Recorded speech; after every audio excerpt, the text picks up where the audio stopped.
Welcome to Therapy Unlocked, where we discuss all things therapy from an unlocked perspective. I'm Emily Huffman, and I'm here with Katrina. Hello, Katrina Mondragon, licensed professional counselor. All right, so like I said, I am a professional, but not your professional, so nothing we're going to talk about today should be taken as medical, legal, or otherwise advice. This podcast is purely for education and amusement. That is it. That's the disclaimer.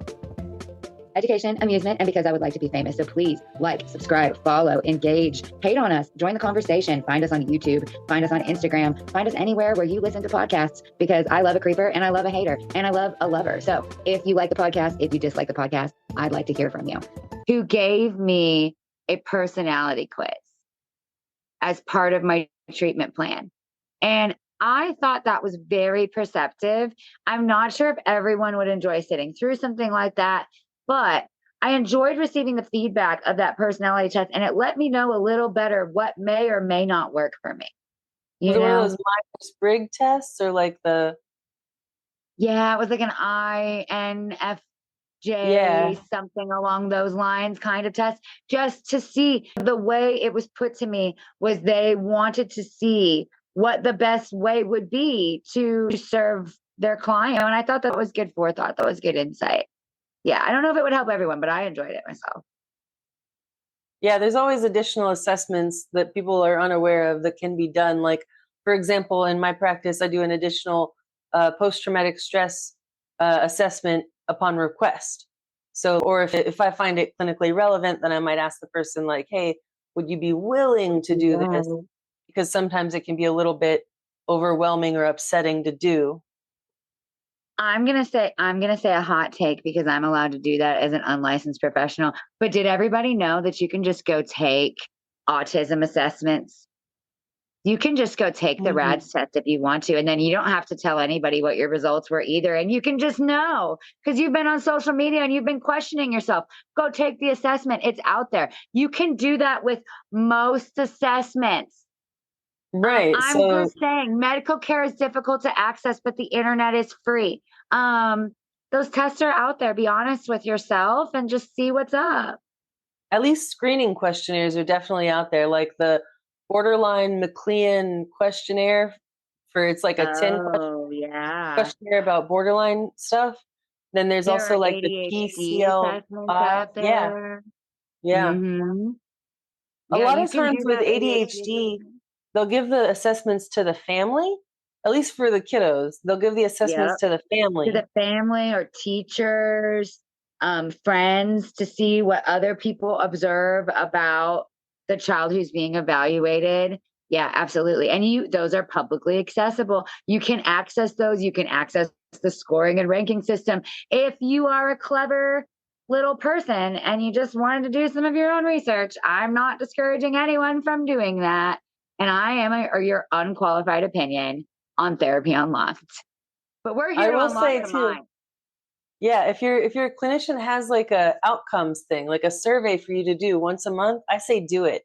Because sometimes there's even a chart for you to see your progress that's being made. And like, if you're not seeing progress after 3 or 4 months, maybe time to switch it up. If you want to stick it out. But like, the needle ought to be moving. And that's our measurable. When to Walk Away podcast. Yes. See if it's time to walk away. That's a throwback, but I thought that was a really good one. I've heard a good rule of thumb is like a year. If it's like a year, you don't see major progress, maybe switch it up. Yeah. I think that's a good one. I also think if you've been with someone for a really long time, sometimes it can be time to switch it up.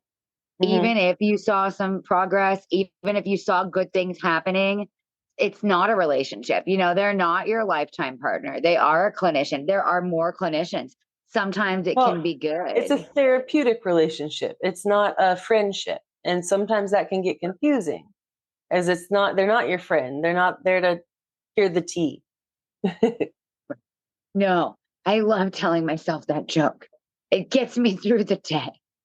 I'm a big fan of romanticizing your life. Listen, if you can't, I love to say this when you're watching a cooking show and they're like, if you can't get real butter, store-bought is fine. Okay. If you can't make real dopamine, store-bought is fine. If you can't make real confidence, store-bought is fine. Be a little delusional. Take your antidepressants. It's fine. It's fine. If you have to tell yourself that you're meeting up with your buddy to drop the tea in order to show up at therapy this week, go ahead, bestie. Viola drop the tea. She's Oh, ready. you're She saying wants to whatever do it. motivates you to get there. Whatever it takes. Whatever you got to tell yourself. Even if it's great to be firmly rooted in reality, but is that always necessary if what is slightly delusional is what's getting something done? Speaking of telling yourself things, did you know that people are way more friggin' mean inside their head than they are out loud to other people? I believe that. And I don't think I that's believe delusional. I think that. that's just like the human condition. Yeah, that's scary though. Oh man, that's scary because on one hand, I think of that in relation to myself. I'm like, you know what? I think you're right. I tend to be meaner inside my head than what I have said out loud, even though I don't have much of a filter and I yap it out. That is true. But then I think to myself about the mean people. Wait, because what they said was uncalled for. What do you mean that they are meaner in there? Oh no. Oh yeah. So even I would say haters on the internet. If they're being bullies on the internet, think about how much more mean they are inside their own head to themselves and how much they must be hurting to be so Okay, that cruel to helps. another person on the internet. That helps. My sister knows me. She'd be touching my empathy. For a moment there, though, I was thinking about the coalition of baby daddies and how mean they are. Ew. Have you ever I heard don't that though about bullies? About bullies are generally having something going on at home that's unpleasant, and that's why they lash out at school, is because Yeah. they're wanting to feel better. And for some reason, when we make others feel bad, sometimes we feel better, and that's why bullies bully. I consistently tell my children when they come home and they tell me that someone has been bullying, that I feel very sorry for that child because someone has said that to them. You know, they said that to you because at some point in time, someone has said that to them. Now, I don't believe that my children are entitled to receive ill treatment. I'll do everything I can to make sure that doesn't happen. But I do think it's important that they know that bullying and hate and hatred in general, those are such learned behaviors. Right? Nobody comes out that way, you know, and learned behaviors can be unlearned, especially at a young age. I think about how hateful I was about so many things. And then my beautiful sister taught me lessons, and my friends taught me lessons. And I learned so many things that turned me into a better person. I hope my kids can do that. That would be so good. What do they say? Change is the only constant? That's a good one. I've never heard that. Change is the only constant. Because things are I like constantly it. changing. That's true. At all times, we are constantly changing. I hate when people say people don't change. I've never known anyone that doesn't change. What is up with that? From your licensed professional counselor point of view, that's a hot topic I deeply would love your opinion on. Why do we think that people cannot change? It depends on what you mean by change, because in some areas people don't change, and in some areas it'd be weird if they didn't change. Because if you're the same person you were at 25 as you are at 35, that means you haven't grown. If you're the same person at 45 that you are at 25, well, you really haven't grown. So you want to have Yeah. growth in your life and change in that way, but maybe some things are the same, and that's okay. What would you say are the core things of a personality that do not change for someone? What do you think just like are those things that just are not going to change? You are going to be those things if you have them. It varies from person to person. So, like for Okay. myself as an example, my job hasn't changed in the last. Well, I started doing what I've been doing in 2012, and my job hasn't changed. I've just been doing the same thing in a different capacity. I've been doing it in business for myself since 2016. So it'll be a decade next April. But except now you are a famous podcaster. We should add that. She right. has expanded. But in terms of that, like the part of my personality that hasn't changed is my career. But like for other people, it's like temperament.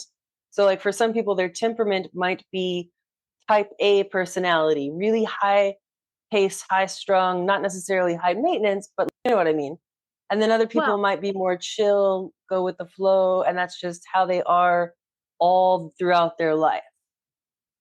I'll out myself, as you well know, as my sister and co-host.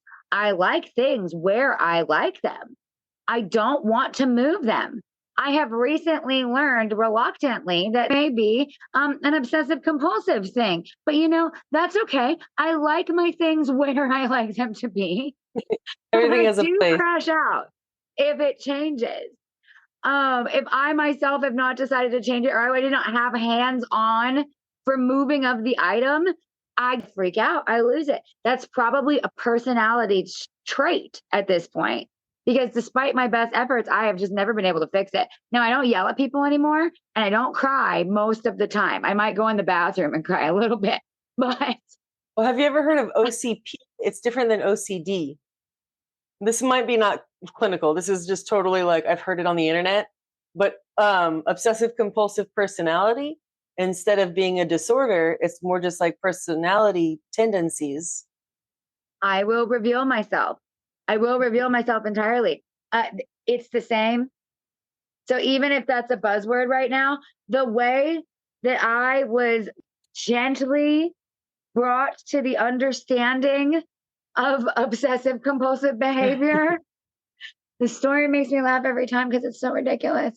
Because they really told me I have moral OCD, okay? It was just that I was very moral, and I just had to be very moral. And that's why I had these behaviors that I had to complete in any given situation, because I had to make sure that I was doing the right thing morally based on my moral code of ethics. Right. And that's not technically a thing. It's just OCD. It's just OCD. That's just OCD. It's not. I really walked around for about 6 months going, I do not have OCD. I have moral OCD. I'm a very good girl. No, child. You have some compulsive behavior. You are ruminating. Have you ever heard of a moral injury? Ooh, I've heard of an ego death. I have not heard of a moral injury. Tell me about a moral injury. So I'm going to Google it just so that I don't get it totally wrong. But it's the distress experience when an individual either participates in, witnesses, or fails to prevent actions that deeply violate their own moral beliefs or values. And then that can lead to feelings of like the guilt, the shame, the betrayal, all the unpleasant feelings. Right. And that's where that moral OCD and the PTSD that I genuinely knew I had became enmeshed with each other and became something where it was like, do I have a consistent problem? Or did something happen to me that caused me to have a consistent problem? Okay, at the end of the day, does that matter? No, it really truly does not. What matters is where I go from here. Okay. Right. So I don't need to be dwelling on that constantly all the time. But also, the end result, no, it doesn't matter. But whether it is alphabet soup A or alphabet soup B, there are traits caused by what I have unlocked in my mind that I can now change should I choose to do that, because I have control over my own life, my own decisions, my own autonomy, right? So the whole point of going is not to get a label so that you can Google it on the internet and find TikToks about your disorder. The whole reason to go is not so that you can find something to, I'm so sorry if you did, Google and find a YouTube video about. The whole point in going is to learn something about yourself that allows you to make the changes you want in your life. And I feel like I have been able to do that by going to therapy. See, look, we circled it all the way back to therapy. But I think I've been able to do that by going to therapy. That's all the time we have for today. Thank you for joining Therapy Unlocked as we unlock the mind one conversation at a time, discussing all things therapy from an unlocked perspective. You can find Therapy Unlocked on most major streaming platforms, wherever you enjoy listening to podcasts. We are also present on YouTube and Instagram, and we hope that you will like, follow, subscribe, and join the conversation. We'll see you next week as we continue the dialogue and continue unlocking the mind one conversation at a time. Have a great one.